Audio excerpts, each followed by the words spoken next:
SBI এর যে শাখায় বা যে ব্রাঞ্চে ভল্টের তালা খুলে, ভল্টের চাবি খুলে খোলা হয়েছে এবং তার আগে পিছন দিকে তালা ভাঙা হয়েছে ব্যাংকের, সেখানে গ্রাহকদের আমানত সুরক্ষিত কি?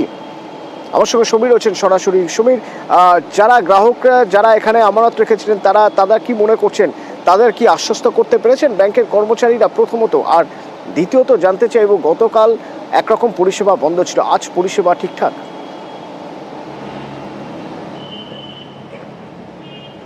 দেখো, গতকাল সোমবার দিনকে যে ঘটনা ঘটেছিল, সকাল থেকে মানুষ যে গ্রাহকরা ছিল তারা আসা যাওয়া করছিল, পুলিশের সঙ্গে বচসা, তারপরে ঘটনাস্থলে এসপি এসছে, সবাই এসে ঘটনার তদন্ত শুরু করেছে। সেই তদন্ত এখনও চলছে।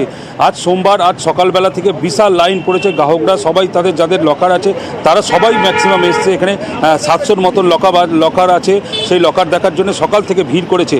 তারপরে লাইন দিয়ে তারপরে পুলিশ এসছে, মহেশতলা থানার পুলিশ লাইন দিয়ে এক এক করে সবাইকে ভেতরে নিয়ে গেছে এবং গ্রাহকরা সবাই গিয়ে নিজেদের লকার দেখেছে। লকার দেখে সবার লকার ঠিকঠাক আছে বলে জানিয়েছে এবং যে ব্যাংকের যে কাজকর্ম, সেই কাজকর্ম শুরু হয়েছে। ঘটনাস্থলে পুলিশ পাহারা রয়েছে এবং মেন হচ্ছে যে তদন্ত, যে কালকে এত বড় ঘটনা ঘটলো, সিআইডি এসছে, এসপি এসছে, সবাই এসে তদন্ত শুরু করেছে। সেই তদন্ত এখনও চলছে। এখনও পর্যন্ত কোনো কিছু বলা, ব্যাংক কর্তৃপক্ষ কোনো কথা বলতে চায়নি এবং আজকে থেকে ব্যাংক চালু হয়েছে একদম নির্বিকারে। যারা লকার আছে তাদের লকার নিজের যারা লকার আছে তারা নিজের লকার দেখে একদম নিজেরাই। গ্রাহকরা কি বলছেন শোনা যাক। না, কিচ্ছু না।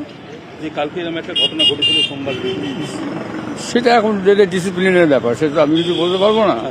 কিন্তু কাজকর্ম একদম ফ্রেশ হচ্ছে, সবাই দায়িত্ব নিয়ে কাজ করছে নর্মালভাবে, একদম নর্মালভাবে। ভীষণ সার্ভিস ভালো। দেখুন, একটা হয়ে গেছে কিন্তু ওনারা কাস্টমারদের প্রতি খুব কনসার্ন, কারোরই কিছু হয়নি। একটা রাষ্ট্র তো ব্যাংক, সে কখনো কাউকে কাস্টমারদের হ্যারাস করতে পারেও না, করবেও না। এইটুকু ওনাদের প্রতি বিশ্বাস আছে। অনেক বছরের অ্যাকাউন্ট আমাদের, কোনো অসুবিধা নেই। আছে, জানালেন যে সুরক্ষিত আছেন। আর ওনার মেয়ের সঙ্গে অ্যাকাউন্ট হোল্ডার বললো মেয়েকে নিয়ে আসুন, অন্য কোনো দিন আসুন, বয়স্ক মানুষ এলে আপনাদের কোনো সমস্যা নেই, আপনারা নিশ্চিন্তে বাড়ি যেতে পারেন। সব ঠিকঠাক আছে এবং অন্যান্য কাজকর্ম সব কিছু স্বাভাবিকভাবেই চলছে।